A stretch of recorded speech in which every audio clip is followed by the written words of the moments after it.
Hey guys, Angel here. I'm so excited about this video because this message or this video response is coming from an email that I got, and I asked if I could reply via email because I feel that if one person asked me this question, then there's like 20 other people that have the same question. So why not just hit it from this angle? Anyway, okay, so here it is.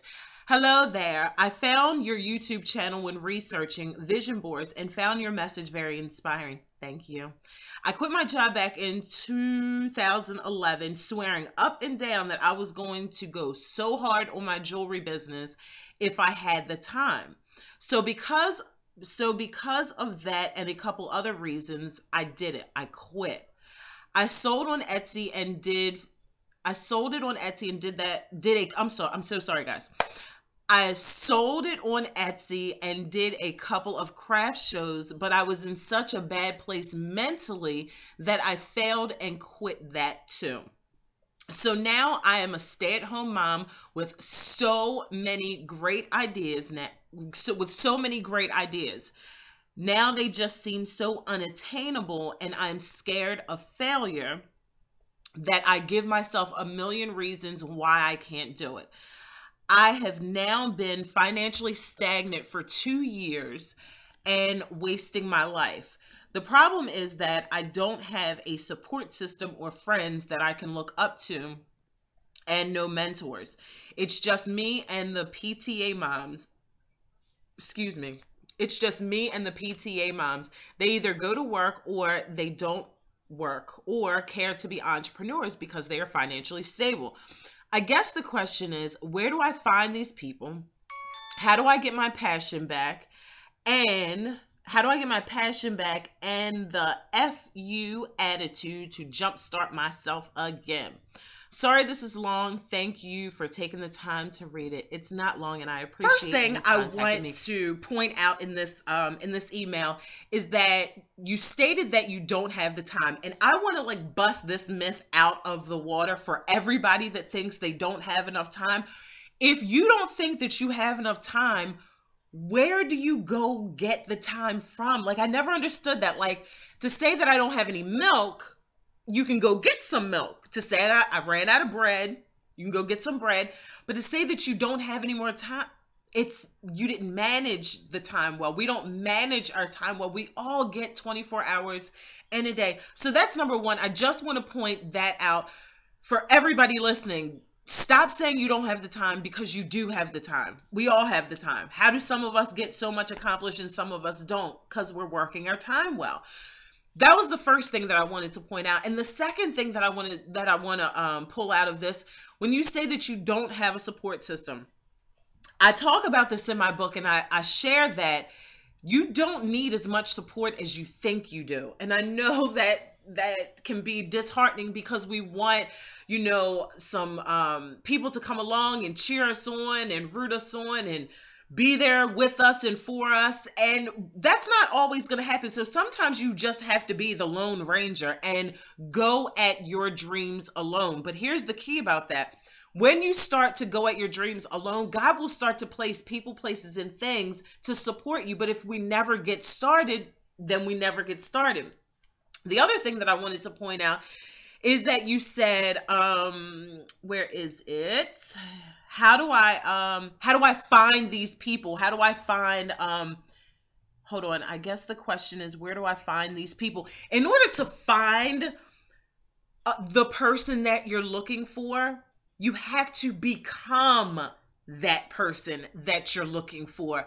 So many people miss this. We sit and we say, and I'm not saying that this is you, but we say, oh my God, I want a husband, or I want this, or I want somebody to love me, I want somebody to care for me, but we're not doing it ourselves. We're not being that for ourselves, so nobody can come along and support and mirror that, because who we are surrounded by, who we attract into our life, is just a mirror image of ourselves. So if you're not attracting into your life supportive women, chances are you're not being a supportive woman. And that could be because, like you said in the beginning of your email, that mentally you're just not there. So you have to do your work.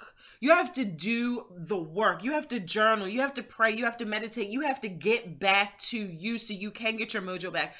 The other thing you said, how do I get my passion back?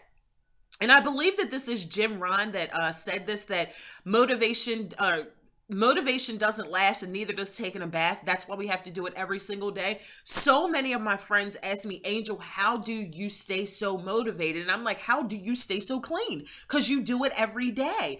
I read every single day. I pray every single day. I get motivated every single day, and I have to do that for myself because nobody is here to encourage me. I have my awesome supportive husband and my 2 children, but God is the only person that's waking me up and like literally speaking into the depths of my soul. So you have to learn, just like in scripture says, to encourage yourself, and God will bring those other people to support you when you are doing that for yourself. So in order to get your passion back, just do what you used to do. What were you doing before that worked for you?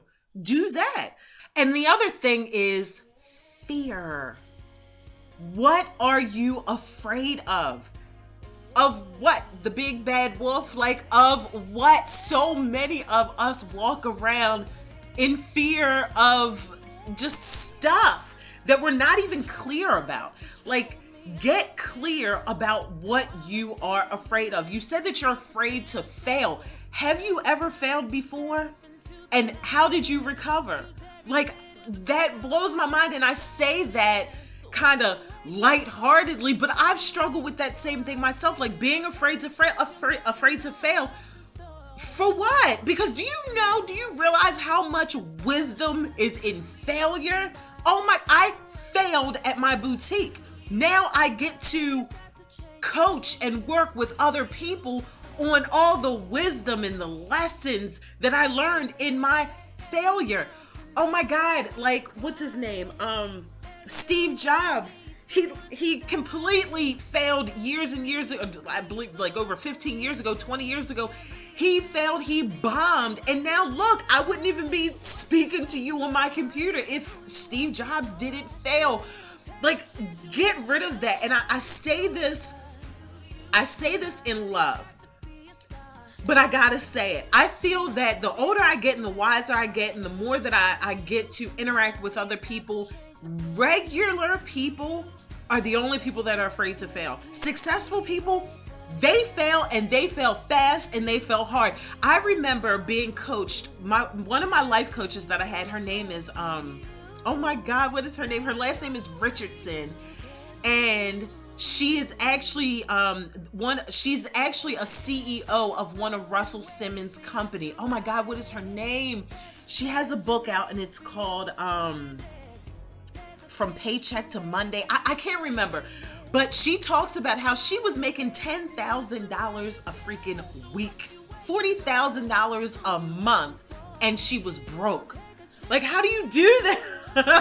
How do you do that? You do it easily. When you have more money, you have bigger bills.